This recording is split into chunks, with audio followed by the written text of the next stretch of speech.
Shalom Bapak Ibu dan saudara-saudara. Jumpa kembali. Saya Pendeta Lukas Eko Sukoco dari Padepokan Diakonia Mitra Kinase GKJ Purworejo. Saudara, kemarin kita sudah membahas tentang komitmen, janji yang harus ditepati, yang harus diperjuangkan, yang harus dilakukan. Dan kemarin kita sudah membahas kaitannya komitmen dengan konsistensi atau kesetiaan yang tepat. Hari ini kita akan bersama membahas hal ini, yaitu tema tentang konsisten. Konsisten. Nah, saya berharap ini akan menjadi inspirasi buat ibu, bapak, dan saudara-saudara, juga buat kita semua, terutama yang mengikuti program ini, supaya kita belajar untuk konsisten secara baik dan benar. Mari kita siapkan hal ini dan kita renung resapi kebenaran sabda Tuhan. Saudaraku yang terkasih di dalam Tuhan, konsisten berarti tetap.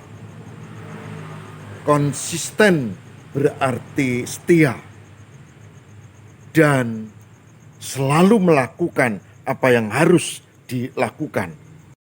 Bahkan secara tegas dikatakan bahwa konsisten itu berarti tidak berubah, tetap taat kepada prinsip, selalu selaras apa yang menjadi janji dengan apa yang dilakukan. Itu konsisten. Kalau orang yang sungguh-sungguh memiliki iman dan pengharapan di dalam Tuhan, pasti dia juga konsisten dengan iman atau kepercayaan yang dipegangnya. Bukan sekedar di bibir, tapi sebuah langkah kehidupan yang dijalani secara nyata dalam kehidupan. Itu konsisten. Oleh sebab itu, komitmen saja tanpa konsisten tidak berguna. Konsisten adalah tindak lanjut yang mesti dilatih dan dilakukan. Saudaraku yang terkasih di dalam Tuhan, saya mengajak kita untuk membaca bagian dari firman Tuhan. Saya teringat akan Injil Matius 26 ayat 30 sampai dengan 35. Matius 26 ayat 30 sampai dengan 35. Yang demikian sabdanya. Sesudah menyanyikan nyanyian pujian, pergilah Yesus dan murid-muridnya ke Bukit Zaitun. Maka berkatalah Yesus kepada mereka, malam ini kamu semua akan tergoncang imanmu karena aku. Sebab ada tertulis, aku akan membunuh gembala dan kawanan domba itu akan tercerai-berai. Akan tetapi sudah aku bangkit, aku akan mendahului kamu ke Galilea. Petrus menjawabnya, biarpun mereka semua terguncang imannya karena engkau, aku sekali-kali tidak.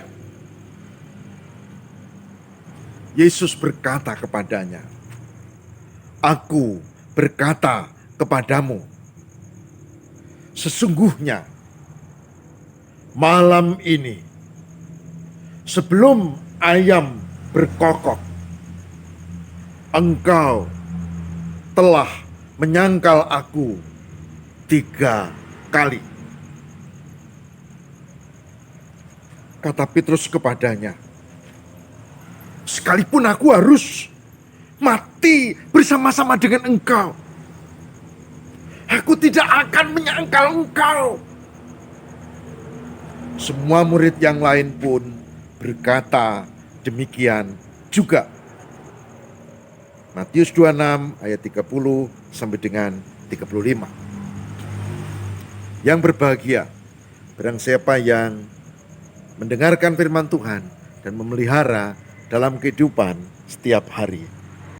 Saudaraku yang terkasih di dalam Tuhan, setiap membaca Matius 26 30 sampai 35, saya merasa malu karena kadang apa yang dilakukan Petrus, juga murid-murid yang lain, itu yang kita lakukan juga.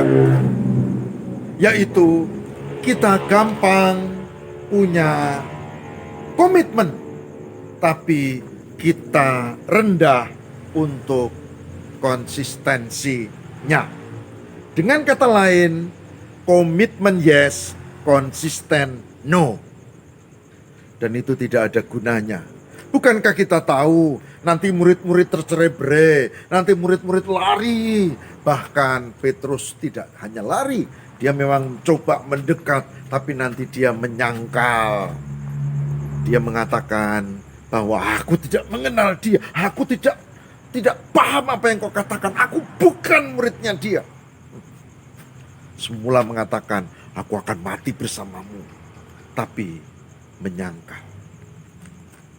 Saudara, membuat komitmen itu memang tidak mudah, tapi yang paling tidak mudah adalah konsisten dengan komitmen. Saya ulangi, membuat komitmen itu tidak mudah, dibutuhkan keberanian, tapi yang paling tidak mudah adalah konsisten dengan komitmennya.